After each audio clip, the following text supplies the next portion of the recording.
Shalom, selamat malam. Pada malam hari ini kita coba membahas satu pelajaran Alkitab yang berjudul 3 tingkatan penerimaan Tuhan Yesus Kristus.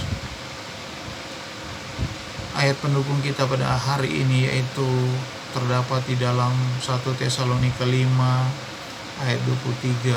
Di sana dijelaskan, semoga Allah damai sejahtera menguduskan kamu seluruhnya, yaitu tubuh, jiwa, dan rohmu, supaya tak bercacat pada waktu kedatangan Tuhan Yesus Kristus.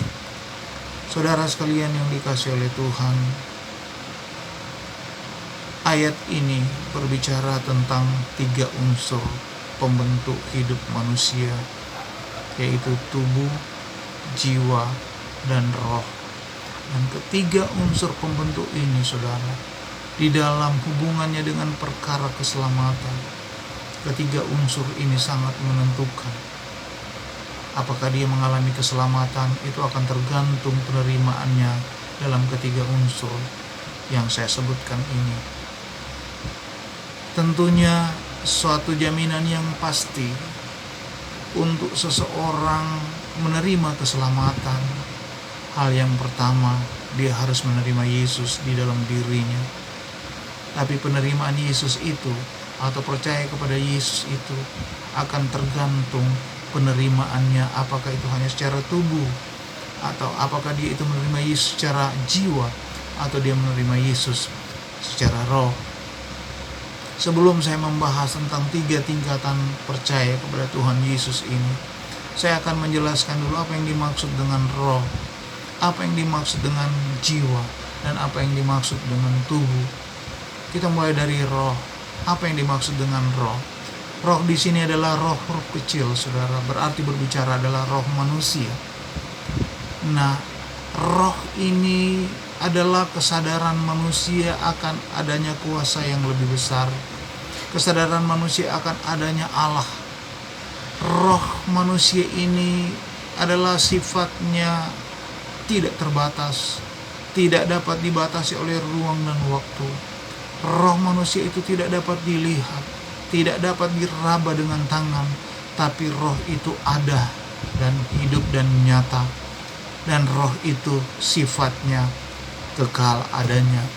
Di Alkitab menjelaskan bahwa roh manusia itu biasa disebut hati batin, hati nurani, atau hati kecil manusia, bukan hati lever, hati nurani manusia. Itu yang dimaksud dengan roh. Kemudian yang kedua, apa yang dimaksud dengan jiwa? Jiwa adalah kesadaran manusia akan lingkungan di sekitarnya. Kesadaran manusia atau kebendaan yang ada di luar dirinya. Dan di dalam ilmu jiwa itu terdiri dari akal, perasaan, kehendak, atau akal, pikiran, perasaan atau emosi, kemauan atau kehendak. Itu di dalam ilmu jiwa. Nah, saudara sekalian yang dikasihi oleh Tuhan, di dalam 1 Korintus 15 ayat 44 menjelaskan bahwa manusia itu ada 2 tubuh. Ada tubuh jasmani dan ada tubuh rohani. Berarti apa yang disampaikan oleh 1 Korintus 15 ayat 44 itu berarti juga jiwa manusia itu terbagi 2. Ada jiwa yang melekat ke tubuh jasmani, ada jiwa yang melekat ke tubuh rohani. Jiwa yang melekat ke tubuh rohani berarti ada akal rohani, ada perasaan rohani, ada kehendak rohani. Sedangkan yang melekat ke tubuh jasmani, ada akal jasmani, ada kehendak jasmani, ada perasaan jasmani. Dan jiwa manusia itu berfungsi selama sirkulasi darah kita masih berjalan, karena jiwa manusia itu ada di dalam sirkulasi darah. Kemudian yang ketiga adalah tubuh. Tubuh adalah konstruksi terluar dari hidup manusia yang berwujud, kelihatan, sifatnya terbatas, dan tidak kekal. Nah, itulah saudara sekalian yang dikasihi oleh Tuhan, ketiga unsur pembentuk kehidupan manusia, yaitu tubuh, jiwa, dan roh. Nah, penerimaan seorang terhadap Yesus sebagai pokok keselamatan yang dapat memelihara kehidupannya secara sempurna dan menguduskannya adalah terbagi tiga menurut penyusun hidup manusia itu sendiri. Seseorang bisa menerima Yesus hanya secara tubuh, dia juga bisa menerima Yesus hanya secara jiwa, atau dia hanya menerima Yesus secara roh. Nah, kita akan membahas satu persatu. Bagaimanakah orang Kristen yang hanya menerima Yesus di tingkat tubuh? Adalah penerimaan Yesus secara formalitas saja, hanya di bagian luar. Hidup sebagai orang Kristen hanya disebabkan oleh faktor-faktor lahiriah. Misalnya, karena suami orang Kristen, dia ikut jadi Kristen. Karena orang tuanya orang Kristen, maka secara otomatis dia juga menjadi orang Kristen. Ciri-cirinya sebagai berikut. Mereka mengaku beragama Kristen, tetapi jarang atau tidak pernah beribadah dan hidup di dalam dosa. Hal ini terlihat pada sebagian besar orang yang mengerti dan tahu tentang Yesus sebagai Tuhan dan Juru Selamat, tahu bahwa dirinya perlu diselamatkan, tetapi tidak menaruh perhatian kepada hal itu secara serius.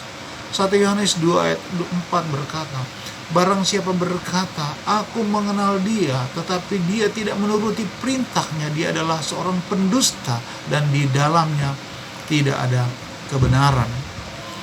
Karena itu jelaslah bahwa keberadaan semacam itu bukanlah sesuatu yang cocok dengan konsep Alkitab.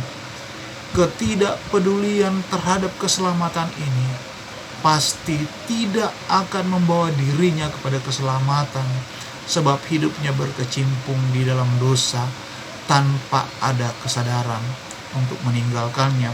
Yakobus 2 ayat 19-20, Roma 1 ayat 21, Galatia 5 ayat 19-21, 1 Korintus 6 ayat 9 sampai dengan 10.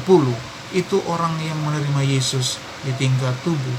Kemudian kita akan melihat bagaimana orang yang menerima Yesus, yang percaya Yesus di tingkat jiwa, adalah penerimaan seorang terhadap keberadaan Yesus sebagai Tuhan dan Juru Selamat yang nampaknya lebih baik daripada penerimaan Yesus tingkat tubuh. Tetapi pada hakikatnya belum mencapai sasaran yang dimaksudkan Tuhan kepada manusia. Karena apa? Karena di dalam 1 Samuel 16 ayat 7 dikatakan bahwa Tuhan melihat hati, bukan melihat perawakan. Sesuai penjelasan sebelumnya, bahwa jiwa terdiri dari atas pikiran, perasaan, dan kehendak. Maka penerimaan Yesus di tingkat jiwa ini juga dibagi atas 3 taraf, yaitu taraf akal, taraf perasaan, dan taraf kehendak. Bagaimana orang menerima Yesus di jiwa, taraf akal, atau pikiran? Adalah usaha manusia untuk mengenal Allah hanya dengan menggunakan akal pikirannya.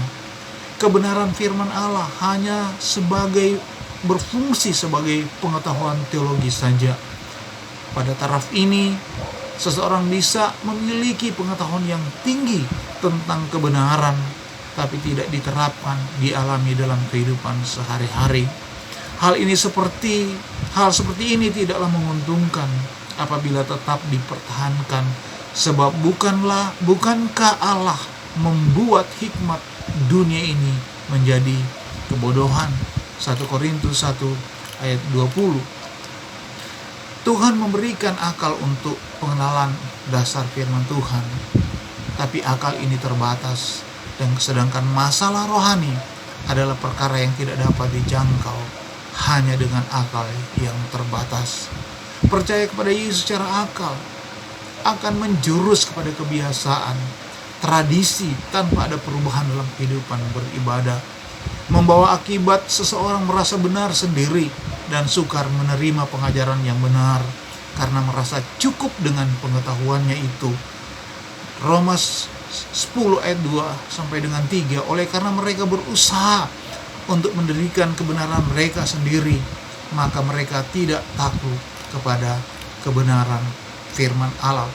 Di sini kita melihat bahwa pengetahuan yang tinggi tentang pribadi Allah dan kebenaran firman-Nya yang hanya mengandalkan akal lahiriah tidaklah cukup untuk membawa seseorang pada kehidupan yang sempurna sebagaimana yang dikehendaki Allah. Justru apabila hanya di taraf akal akan membawa dampak negatif bagi kehidupan rohani jika tidak ada kerinduan yang tulus untuk mengenal Allah secara benar. Contoh di dalam Alkitab adalah ahli-ahli Taurat dan orang-orang Farisi adalah kaum intelek dalam masalah kitab suci, tetapi mereka sering dikecam oleh Yesus karena kebenaran manusia yang ada pada mereka. Itu menerima Yesus di tingkat jiwa, taraf akal. Kemudian kita masuk di penerimaan Yesus tingkat jiwa, taraf perasaan atau emosi. Dalam taraf ini, perasaan seseorang mulai tergugah oleh firman Tuhan. Saat mendengar khotbah yang menemplak dosa, bisa sampai menangis. Tetapi penyesalan, kesadaran ini sangat tergantung pada situasi perasaan seseorang, karena perasaan seseorang gampang sekali berubah. Sampai sejauh mana kondisi ini bisa memberikan pengaruh yang positif bagi kehidupan seseorang, bagi kehidupan tubuh rohani seseorang, ditentukan oleh kesediaan yang bersangkutan untuk menerima kebenaran secara total dalam keutuhan hidupnya. Penyesalan akan dosa yang merupakan ciri dari penerimaan Yesus di taraf perasaan ini dapat terjadi dalam dua kemungkinan, yaitu penyesalan yang negatif dan penyesalan yang positif. Siapakah contoh di dalam Alkitab penyesalan yang negatif? Yaitu Yudas. Yudas, dia menjual Tuhan Yesus. Yudas, dia menyesal apa yang dia lakukan. Tapi Yudas mengakhiri hidupnya, dia menggantung diri. Sedangkan penyesalan yang positif, Petrus, dia melakukan dosa yang besar juga yang dia lakukan sampai dia mengutuk Tuhan Yesus. Tapi Petrus, dia mengalami penyesalan. Setelah dia mengalami penyesalan, dia bertobat dan dia berbalik kepada Tuhan. Ini terjadi, saudara, kalau penerimaan Yesus hanya di tingkat jiwa, taraf perasaan. Bisa ada dua kemungkinan. Dia menyesal secara negatif seperti Yudas, dan dia mengalami penyesalan secara positif seperti Petrus. Kemudian yang berikut, penerimaan Yesus tingkat jiwa, taraf kehendak. Pada taraf ini seorang datang pada suatu keputusan untuk hidup melakukan firman Tuhan, tapi hanya didasarkan pada kekuatannya sendiri. Mulai ada tindakan untuk mendekatkan diri pada Tuhan melalui usaha-usaha memperbaiki hidupnya. Berusaha untuk merubah perbuatan-perbuatan yang buruk bertentangan dengan firman Tuhan dan melakukan yang baik benar dengan suatu tekad untuk hidup di dalam kebenaran. Akibat dari hal ini adalah perubahan hidup ke arah yang lebih baik, namun hanya untuk sementara waktu atau kehidupan dalam kebenaran yang semu. Seseorang berubah hanya dalam batas jangkauan kekuatan, kemampuan manusiawinya. Lewat dari batas itu dia tidak sanggup lagi. Kebenaran yang ditampilkan hanya kesalahan manusia saja yang Alkitab katakan. Kebenaran manusia itu adalah kain lara di hadapan Tuhan. Penerimaan Yesus taraf kehendak ini, saudara sekalian yang dikasihi oleh Tuhan, merupakan klimaks atau puncak dari penerimaan Yesus tingkat jiwa. Padahal Allah adalah roh yang akan mau tinggal di dalam roh manusia, Roma 8 ayat 16, dan bukan pada jiwa manusia. Karena itu, saudara-saudara sekalian yang dikasihi oleh Tuhan, tindakan-tindakan untuk memperbaiki diri tanpa disertai dengan hati yang mencari Tuhan secara serius dan mengundangnya untuk diam di dalam roh akan berakhir dengan kegagalan iman. Penerimaan Yesus tingkat jiwa tidak cukup untuk mencapai sasaran yang sesungguhnya dalam pertumbuhan gereja Tuhan untuk mencapai kesempurnaan. Untuk datang pada tingkat penerimaan Yesus yang sesungguhnya, yaitu penerimaan Yesus tingkat roh, haruslah memenuhi persyaratan. Pertama, dia kudus, dia memiliki pertobatan. Kenapa? Karena hukum rohani adalah jenis mencari jenis. Allah itu kudus, tanpa ada pertobatan, kita tidak akan ada kesejenisan dengan Tuhan. Kemudian syarat yang kedua untuk menerima Yesus di dalam roh adalah tulus dan murni dalam mengasihi Tuhan. Kenapa? Karena seperti tadi, itu adalah hukum jenis mencari jenis. Allah itu tulus, Allah itu murni, dan Dia menginginkan akan sejenis dengan Dia kalau kita belajar tulus dan murni di dalam mengasihi Tuhan. Dan yang ketiga, memiliki pandangan rohani yang benar.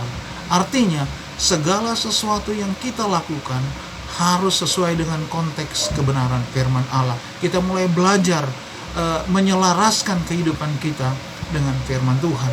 Kalau kalau tiga persyaratan ini ada dalam kehidupan kita, kita akan masuk di dalam penerimaan Yesus di dalam roh. Nah, bagaimana orang menerima Yesus di dalam roh? Kenapa harus menerima Yesus di dalam roh? Saudara sekalian yang dikasihi oleh Tuhan, di dalam dunia ini hanya ada 3 jenis roh. Pertama, roh Allah, roh yang paling kuat. Kemudian roh iblis, roh yang kuat. Roh Allah dengan roh iblis, roh Allah lebih kuat daripada roh iblis. Kemudian ada yang satu, roh yang paling lemah adalah roh kita manusia. Roh kita manusia itu ada di dalam Di dalam 2 kekuatan. Kekuatan dari Allah dan kekuatan dari iblis. Dan saudara sekalian, ketiga jenis roh ini, saudara, roh manusia ini, saudara, ada di dalam 2 kekuatan ini. Apakah dia harus condong kepada roh Kristus, ataukah dia harus condong kepada roh iblis? Di dalam perkara rohani, saudara, tidak ada kata netral. Kenapa? Kalau dia melekat kepada roh Allah, berarti dia putus dengan roh iblis. Kalau dia melekat kepada roh iblis, dia putus dengan roh Allah, walaupun Allah tetap mau mengambil dia untuk datang untuk mau menerima dia kembali. Dan di dalam dunia roh, saudara, dunia roh itu adalah perkara mengikat, tidak ada kata-kata netral seperti yang saya katakan tadi.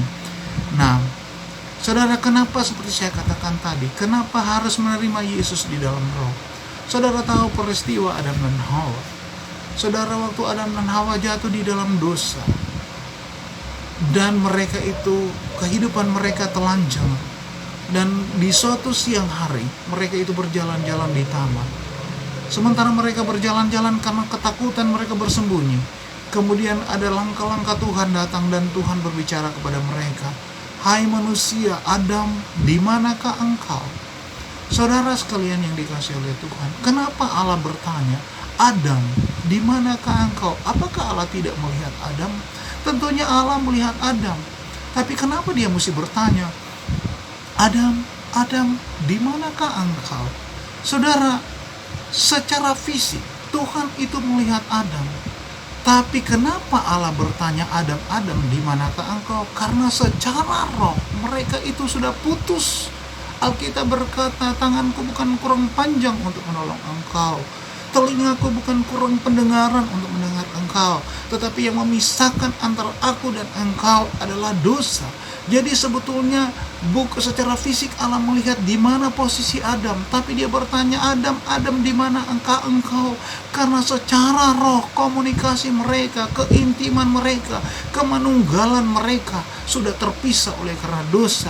Jadi sebelum Adam jatuh di dalam dosa, roh Adam itu manunggal dengan Roh Kudus. Tapi setelah Adam jatuh di dalam dosa, Roh Kudus keluar daripada roh Adam, dan secara otomatis roh iblis masuk menguasai Adam, dan roh iblis itu mengikat dan menyatu lagi dengan rohnya Adam karena dosa. Dan ini perlu sekali, saudara, ini perlu dibebaskan, ini perlu sekali, saudara, dilepaskan. Dan hanya satu-satunya cara yang dapat bisa melepaskan itu, yaitu darah Kristus. Saudara sekalian yang dikasihi Tuhan, 2000 tahun yang lalu darah Kristus sudah tercurah di atas kayu salib, sudah menebus dosa umat manusia. Tapi ini tidak secara otomatis untuk langsung menghapus setiap dosa manusia. itu bisa berlaku bagi mereka yang percaya kepada Dia, yang timbul di dalam rohnya, yang percaya kepada Dia dengan segenap hatinya, dan memiliki persyaratan-persyaratan seperti saya katakan tadi. Itu bisa terjadi. Darahnya itu bisa menyucikan roh kita. Kita harus ada memiliki pertobatan. Setelah kita ada memiliki pertobatan, kita mengaku dosa kita di hadapan Tuhan, darah Kristus akan menyucikan roh kita, sehingga roh kita menjadi sejenis dengan Tuhan. Kemudian juga kita mesti belajar ada ketulusan hati, supaya Allah melihat bahwa itu sudah sejenis dengan Roh Kudus, sehingga Dia akan kembali masuk di dalam roh kita untuk menyatu dengan roh kita. Nah, saudara sekalian yang dikasihi oleh Tuhan, inilah orang kalau menerima Yesus di dalam roh, yaitu bagaimana Roh Kudus masuk di dalam dirinya untuk menyatu dengan roh kita manusia. Apa akibatnya kalau Roh Kudus sudah menyatu kembali dengan roh kita manusia? Akibat yang terjadi apabila orang menerima Yesus secara roh, pertama, dia memperoleh jaminan keselamatan yang pasti. 1 Petrus 1 ayat 8 sampai dengan 9. Yang kedua, dia merasa memiliki damai sejahtera. Roma 14 ayat 17. Yang ketiga, dia mengalami hidup yang diubahkan. Galatia 2 ayat 20, bukan lagi hidupku, tapi Kristus yang hidup di dalam aku. Hal yang keempat, akibat yang terjadi apabila menerima Yesus di dalam roh, adalah dia menjadi saksi. Kisah Para Rasul 1 ayat 8, Roma 8 ayat 16. Dan yang kelima, akibat menerima Yesus di dalam roh adalah awal untuk dapat menyembah Bapa di dalam roh dan kebenaran. Yohanes 4 ayat 23-24. Saudara sekalian yang dikasihi oleh Tuhan, dibebaskannya roh manusia dari ikatan dosa dan berkaryanya roh Allah dalam kehidupan yang menyembah Allah dalam roh dan kebenaran akan membawa pada pengudusan roh, jiwa, dan tubuh, dan terpelihara sampai Yesus datang dengan tak bercacat celah. Penerimaan Yesus secara roh adalah mutlak, karena Allah memperhatikan manusia adalah secara roh. Itulah sebabnya juga kebenaran Yesus harus hadir, lahir dalam batin, dalam roh manusia, sebab Tuhan berkenan akan kebenaran di dalam batin. Mazmur 51 ayat 8, sehingga roh manusia benar-benar menjadi pelita Tuhan. Haleluya. Amin.